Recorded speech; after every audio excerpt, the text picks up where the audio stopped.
ಏಯ್ ನಿಜ ಹೇಳಿಲ್ಲ ಅಂದ್ರೆ ಮತ್ತೆ ಇಟ್ಬಿಡುತ್ತೆ ಹೇಳೋ. ಹೇಳ್ತೀನಿ ಸರ್. ಇದನ್ನೆಲ್ಲ ಯಾರು ಮಾಡೋಕ್ಕೆ ಹೇಳಿದ್ರು ಅಂತ ನಿಜ ಹೇಳ್ತೀನಿ ಸರ್. ಆದರೆ ನೀವು ಅವ್ರನ್ನ ಹಿಡಿಯೋಕ್ಕಾಗಲ್ಲ ಸರ್.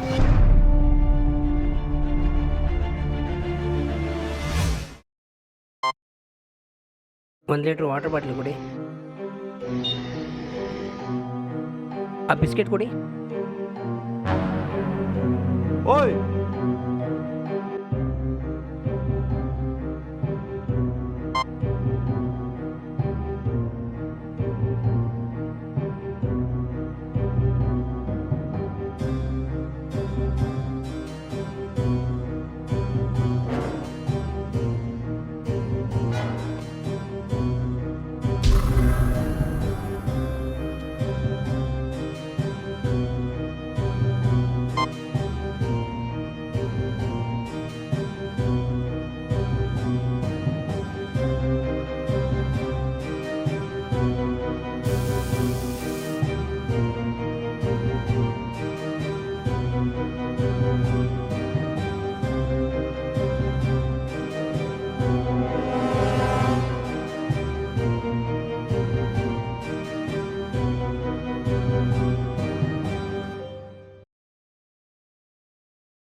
ಹಲೋ.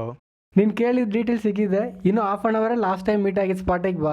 ಓಕೆ ಸರ್, ಆಯಿತು. ಸರಿ ಬಾಯ್. ಓಕೆ.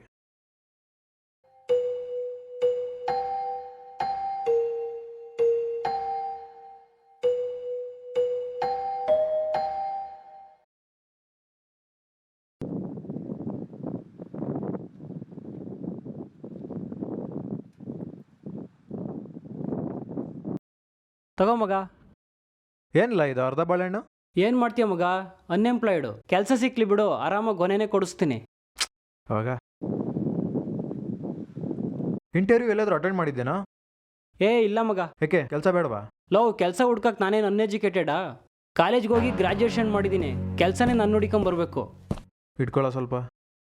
ನಮಸ್ಕಾರ ಸರ್. ತಗೊಳಪ್ಪ, ನೀನು ಕೇಳಿರೋ ಡೀಟೇಲ್ಸ್. ಹುಷಾರು, ಡಿಪಾರ್ಟ್ಮೆಂಟಲ್ಲಿ ಯಾರಿಗಾದ್ರೂ ಗೊತ್ತಾದ್ರೆ ಆಮೇಲೆ ನನ್ನ ಕೆಲಸ ಹೋಗುತ್ತೆ. Okay sir. ಇವನು ಯಾರು? ನನ್ನ ಫ್ರೆಂಡು ಸರ್. ನಮಸ್ಕಾರ sir. Okay bye. Okay, thank you sir. ಲೋ, ಪೊಲೀಸ್ ತಾನೆ? ಹೌದು ಮಗ. ಪೊಲೀಸ್ ಹತ್ರ ನಿಂದೇನೋ ಕೆಲಸ ಅಂಥದ್ದೇನೋ ಇದೆ ಫೈಲಲ್ಲಿ. ಮನೆಯಲ್ಲೆಲ್ಲ ಡೀಟೇಲಾಗಿ ಹೇಳ್ತೀನಿ, ಬಾ ಹೋಗೋಣ. ಆಯ್ತು ನಡಿ.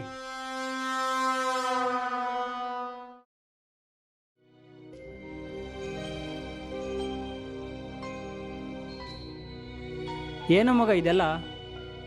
ಕೆಲಸ ಸಿಕ್ಕಿಲ್ಲ ಅಂತ ಏನಾದರೂ ಡಿಟೆಕ್ಟಿವ್ ಕೆಲಸ ಸ್ಟಾರ್ಟ್ ಮಾಡ್ದ ಹೆಂಗೆ? ಪೊಲೀಸ್ ಹತ್ರ ಬೇರೆ ಡೀಟೇಲ್ಸ್ ತಗೊಂಡಿದ್ಯಾ? ಏನೋ ಮಾಡ್ತಾ ಇದೆಯಾ?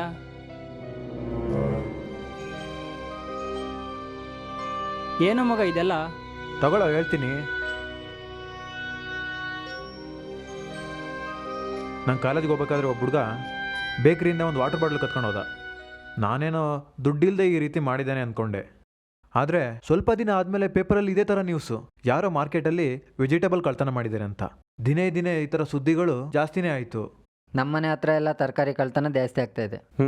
ನಮ್ಮ ಏರಿಯಾದಲ್ಲೂ ಈ ಥರ ಇನ್ಸಿಡೆಂಟ್ ಜಾಸ್ತಿ ಆಗ್ತಾ ಇದೆ. ಹುಷಾರಾಗಿರ್ಬೇಕು, ಇನ್ನೂ ಏನೇನು ಕಳ್ತನ ಮಾಡ್ತಾರೋ ಗೊತ್ತಾಗಲ್ಲ. ರೀಸೆಂಟಾಗಿ ಫೇಸ್ಬುಕ್ಕಲ್ಲಿ ನೋಡಿದೆ, ಯಾರೋ ಒಂದು ಆಂಟಿ ಅವ್ರ ಗಾರ್ಡನಲ್ಲಿ ಪಾಟ್ ಕಾಣಾಗಿದೆ ಅಂತ ಪೋಸ್ಟ್ ಮಾಡಿದರು. ಇದನ್ನೆಲ್ಲ ನೋಡಿ ಕ್ಯೂರಿಯಾಸಿಟಿಯಿಂದ ಇದ್ರ ಬಗ್ಗೆ ಇನ್ವೆಸ್ಟಿಗೇಷನ್ ಮಾಡೋಕ್ಕೆ ಸ್ಟಾರ್ಟ್ ಮಾಡಿದೆ. ಆಗಲೇ ನನಗೆ ಗೊತ್ತಾಗಿದ್ದು, ತುಂಬ ವರ್ಷಗಳಿಂದ ಈ ಥರ ಯಾರೋ ಚಿಕ್ಕ ಚಿಕ್ಕ ವಸ್ತುಗಳನ್ನೆಲ್ಲ ಕದೀತಾ ಇದ್ದಾರೆ. ಈ ವಸ್ತುಗಳ ವ್ಯಾಲ್ಯೂ ಕಡಿಮೆ ಆಗಿರೋದ್ರಿಂದ ಯಾರೂ ಇದ್ರ ಬಗ್ಗೆ ಯೋಚನೆ ಮಾಡ್ತಿಲ್ಲ. ಆದರೆ ಸ್ವಲ್ಪ ಜನಕ್ಕೆ ಪದೇ ಪದೇ ಈ ಥರ ಕಳ್ತನ ಆಗ್ತಿರೋದ್ರಿಂದ ಅವರು ಪೊಲೀಸ್ ಕಂಪ್ಲೇಂಟ್ ಕೊಟ್ಟಿದ್ದಾರೆ. ಆ ಕಂಪ್ಲೇಂಟ್ ಡೀಟೇಲ್ಸೇ ಇದು. ಈ ಡೀಟೇಲ್ಸಿಂದ ಏನಾದರೂ ಕ್ಲೂ ಸಿಕ್ಕಿದ್ರೆ ಇದನ್ನೆಲ್ಲ ಯಾರು ಏನಕ್ಕೆ ಮಾಡ್ತಿದ್ರೆ ಕಂಡುಹಿಡಿಬೇಕು ಅಂತ ಇದ್ದೀನಿ.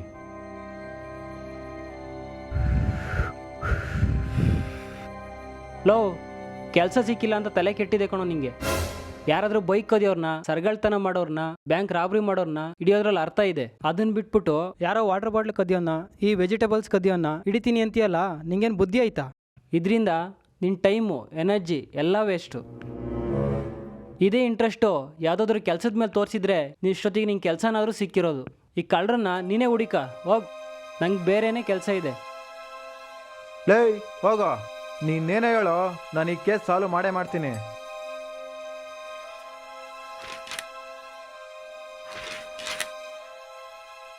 ಸರ್, ನಮ್ಮ ಬೇಕ್ರಿಲಿ ಇದೇ ಥರ 2-3 ಸಲ ಕಳ್ತನ ಆಗಿತ್ತು.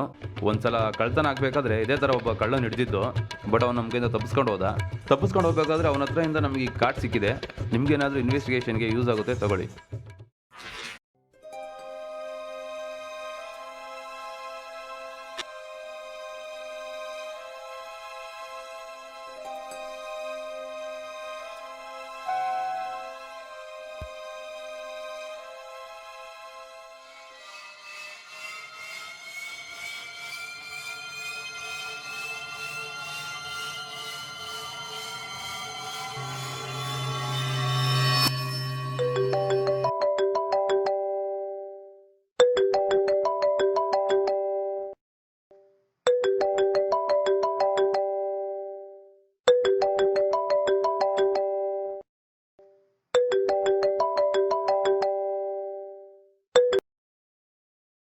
ಹಲೋ. ಹಲೋ ರಾಜು, ಬೇಗ ನಮ್ಮ ರೂಮಿಗೆ ಬಾರೋ. ಯಾಕೋ, ಏನಾಯಿತು? ರೀಸನ್ ಕೇಳಬೇಡ, ಈಗಲೇ ಬಾ, ತುಂಬ ಸೀರಿಯಸ್ ಇದೆ. ಹಾಂ ಸರಿ, ಆಯಿತು.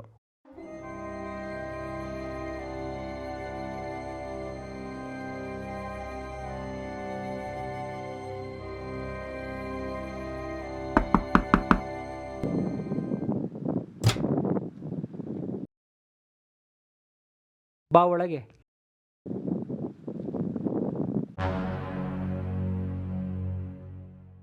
ಯಾರೋ ಇವನು ಯಾಕೋ ಕಟ್ಟಾಕಿದ್ಯಾ? ನಿಮ್ಮ ಮನೆ ಹತ್ರಿಂದ ಬರಬೇಕಾದ್ರೆ ಡ್ಯಾಶ್ ಹೊಡೆದು ಓಡ್ತಾ ಇದ್ದ.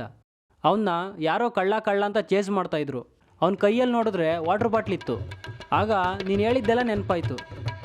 ಇವ್ನ ಹಿಡಿದ್ರೆ ನಿಂಗೇನಾದ್ರು ಹೆಲ್ಪ್ ಆಗ್ಬೋದು ಅಂತ ಇವನ್ನ ಚೇಸ್ ಮಾಡಿ ಇಟ್ಕೊಂಬಂದೆ.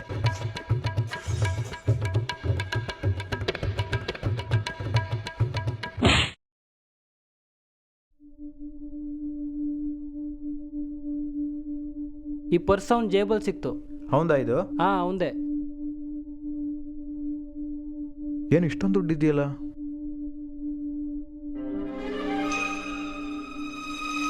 ಆ ಕಂಪ್ಲೇಂಟ್ ರಿಪೋರ್ಟಲ್ಲಿ ಇದ್ದಿದ್ದು ಕಾರ್ಡ್ ಅಲ್ವಾ ಇದು? ಎಪ್ಸವನ್ನ ಮಾತಾಡ್ಸೋಣ. ಓಯ್ ಓಯ್ ಎದ್ದೇಳ. ಓಯ್ ಓಯ್ ಎದ್ದೇಳಪ್ಪ.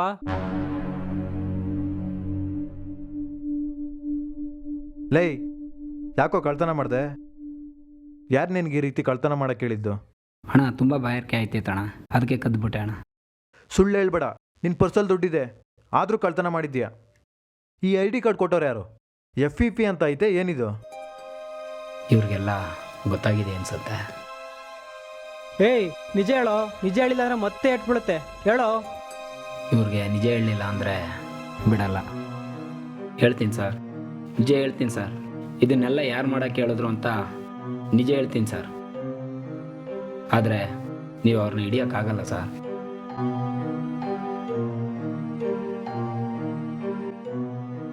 ಮೂರು ವಾರದಿಂದ ನನಗೊಂದು ಲೆಟ್ರ್ ಬಂತು.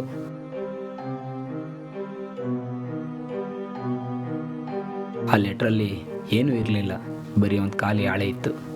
ಆಕಸ್ಮಿಕವಾಗಿ ಆ ಲೆಟ್ರ್ ಮೇಲೆ ನೀರು ಬಿತ್ತು. ಆಗ ಅದರಲ್ಲಿ ಏನೋ ಸೀಕ್ರೆಟಾಗಿ ಬರೆದಿದ್ದಾರೆ ಅಂತ ಗೊತ್ತಾಯಿತು.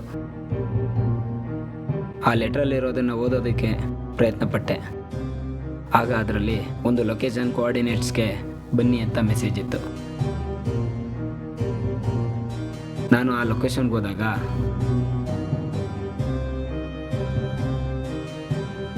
ಅಲ್ಲಿ ಒಬ್ಬರು ನನಗೋಸ್ಕರ ವೆಯ್ಟ್ ಮಾಡ್ತಾಯಿದ್ರು.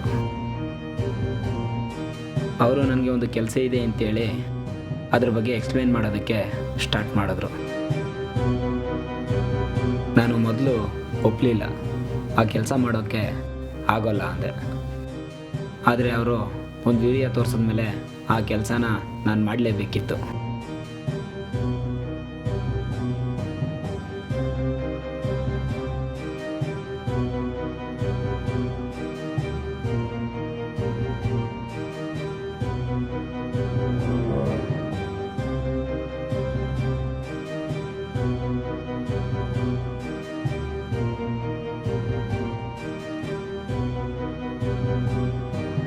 ಆ ವಿಡಿಯೋದಲ್ಲಿ ಏನೋ ಇತ್ತು? ಆ ವಿಡಿಯೋದಲ್ಲಿ ಭವಿಷ್ಯ.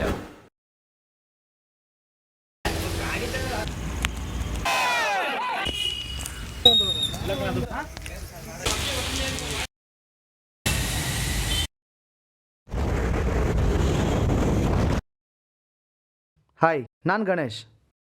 ನೀವು ಈ ವಿಡಿಯೋ ನೋಡ್ತಾ ಇದ್ದೀರಾ ಅಂದರೆ ನಾವಿನ್ನೂ ಬದುಕಿದ್ದೀವಿ ಅಂತ ಅರ್ಥ. ನಾವಿವಾಗ 2050ನೇ ಇಸ್ವಿಲಿದ್ದೀವಿ. ನಾವಿಲ್ಲಿ ಎಷ್ಟು ಬೇಕೋ ಅಷ್ಟು ನೀರು ಕುಡಿಯೋಕ್ಕಾಗ್ತಾ ಇಲ್ಲ, ಹೊಟ್ಟೆ ತುಂಬ ಊಟ ಕೂಡ ಮಾಡೋಕ್ಕಾಗ್ತಾ ಇಲ್ಲ, ಉಸಿರಾಡೋದಕ್ಕೆ ಶುದ್ಧವಾದ ಗಾಳಿ ಕೂಡ ಸಿಗ್ತಾ ಇಲ್ಲ. ಇದೆಲ್ಲನೂ ಕೂಡ ನಮ್ಮ ಬಾಡಿಗೆ ಎಷ್ಟು ಬೇಕೋ ಅಷ್ಟು ಮಾತ್ರ ತಗೊಳ್ತಾ ಇದ್ದೀವಿ. ಯಾಕಂದರೆ ನಮ್ಮ ಹತ್ರ ರಿಸೋರ್ಸ್ನ ಕೊರತೆ ಇದೆ.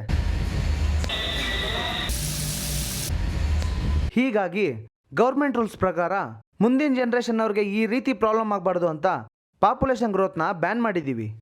ಇವರು ಡಾಕ್ಟರ್ ಬಬ್ಲು ಅಂತ 2050ರಲ್ಲಿ ಟೈಮ್ ಮಿಷನ್ನ ಕಂಡುಹಿಡಿದಿದ್ದಕ್ಕೆ ಇವ್ರಿಗೆ ನೊಬೆಲ್ ಪ್ರಶಸ್ತಿ ಸಿಕ್ಕಿದೆ. ಇವರು ಟೈಮ್ ಮಿಷನ್ ಸಹಾಯದಿಂದ ಫ್ಯೂಚರ್ಗೆ ಹೋಗಿ ಅಲ್ಲಿನ ಭೂಮಿಯ ಸ್ಯಾಟಲೈಟ್ ಇಮೇಜಸ್ನ ತೊಗೊಂಬಂದಿದ್ದಾರೆ. ನೋಡಿ, ಇದು ಭೂಮಿಯ ಈಗಿನ ಕಂಡೀಷನ್ 2050, 2060, 2070, 2080, 2090, ಇದು 3000. ಈ 2070ರಿಂದ ಭೂಮಿ ಮೇಲೆ ಕತ್ಲಾವರಿಸಿದೆ. ಯಾಕಂದರೆ 2070ರಲ್ಲಿ ಭೂಮಿ ಮೇಲೆ ಇರೋ ರಿಸೋರ್ಸ್ ಎಲ್ಲ ಖಾಲಿ ಆಗುತ್ತೆ. ಅವಾಗ ಎಲ್ಲರೂ ಸತ್ತೋಗ್ತಾರೆ. ಯಾರೂ ಇಲ್ದೇನೆ ಭೂಮಿ ಕತ್ತಲಲ್ಲಿ ಮುಳುಗೋಗಿದೆ. ಸ್ಟಾರ್ಟಿಂಗಲ್ಲಿ ಡಾಕ್ಟರ್ ಬಬ್ಲು ಅವ್ರನ್ನ ನಾವು ಕೂಡ ನಂಬಿರಲಿಲ್ಲ. ಅವ್ರು ಹೇಳ್ತಾ ಇರೋದು ನಿಜನ ಸುಳ್ಳು ಅಂತ ಕಂಡುಹಿಡಿಯೋದಕ್ಕೆ ನಾವು ರಿಸರ್ಚ್ ಮಾಡಿದ್ವಿ.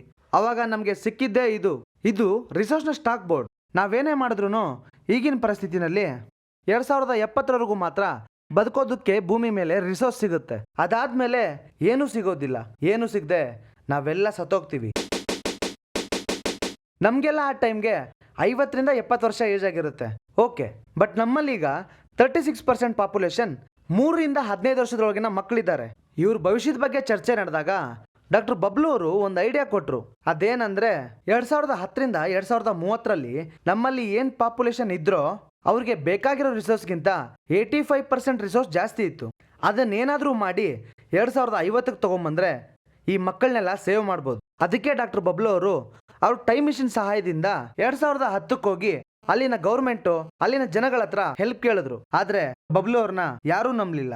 ನೆಕ್ಸ್ಟ್ ಡಾಕ್ಟರ್ ಬಬ್ಲು ಅವರು 2010ರಿಂದ 2030ರಲ್ಲಿ ಇರೋರ ಹತ್ರ ಐಡಿಯಾ ಕೊಟ್ಟು ಈವೆಂಟ್ಸ್, ಶಾರ್ಟ್ ಫಿಲಮ್ಸ್ನ ಮಾಡಿ ಇದ್ರ ಬಗ್ಗೆ ಅವೇರ್ನೆಸ್ ಕೊಡ್ತಾರೆ. ಆದ್ರೆ ಅಲ್ಲಿನ ಜನಗಳು ಇದನ್ನ ಒಂದೆರಡು ದಿವಸ ಫಾಲೋ ಮಾಡಿ ಮರ್ತೋಗ್ಬಿಡ್ತಾರೆ. ಇದರಿಂದ ಸ್ಟಾಕ್ ಬೋರ್ಡಲ್ಲೂ ಕೂಡ ಏನೂ ಡಿಫ್ರೆನ್ಸ್ ಬಂದಿಲ್ಲ.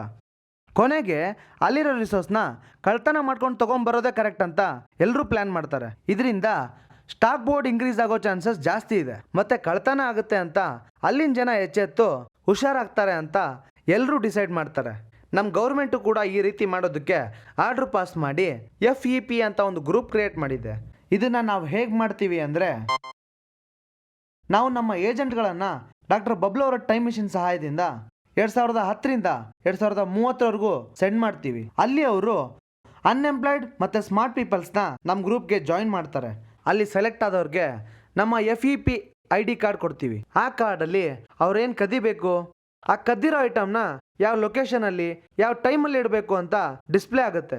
ಅವರು ಆ ಐಟಮ್ನ ಲೊಕೇಶನಲ್ಲಿ ಇಟ್ಟಾಗ ನಾವು ಟೈಮ್ ಮಿಷನ್ ಸಹಾಯದಿಂದ ಆ ಲೊಕೇಶನನ್ನು ಲಾಕ್ ಮಾಡಿ ಆ ಐಟಮ್ನ 2050ಕ್ಕೆ ತೊಗೊಂಬರ್ತೀವಿ. ಆ ಐಟಮ್ನ ನಾವು ಸ್ಪೆಷಲ್ ಆಗಿ ಡಿಸೈನ್ ಮಾಡಿರೋ ಕಂಟೈನರಲ್ಲಿ ಸ್ಟೋರ್ ಮಾಡ್ತೀವಿ. ಆ ಐಟಮ್ ಆ ಕಂಟೈನರಲ್ಲಿ ಎಷ್ಟು ವರ್ಷ ಬೇಕಾದರೂ ಕೂಡ ಫ್ರೆಶ್ ಆಗಿರುತ್ತೆ.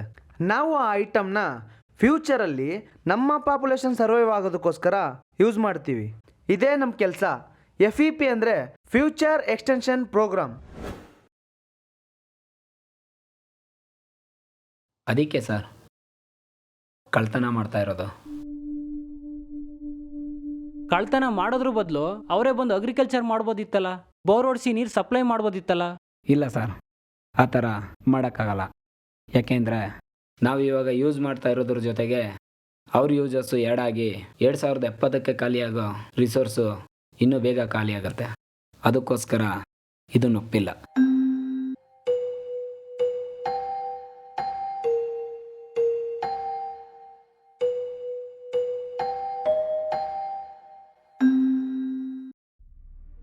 ತಗೊಳ್ಳೋ.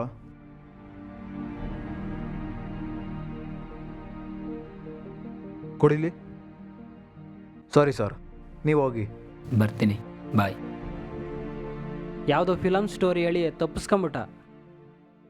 ಲವ್ ಎಷ್ಟು ಕಷ್ಟಪಟ್ಟು ಇಟ್ಕೊಂಬಂದೆ, ಏನ್ಕೊಬಿಟ್ಟೆ? ಹೋಗ್ಲಿ ಬಿಡೋ. ಅವ್ನು ಹೇಳೋದು ನೋಡಿದ್ರೆ ಇದೆಲ್ಲ ನಿಜ ಅನಿಸುತ್ತೆ.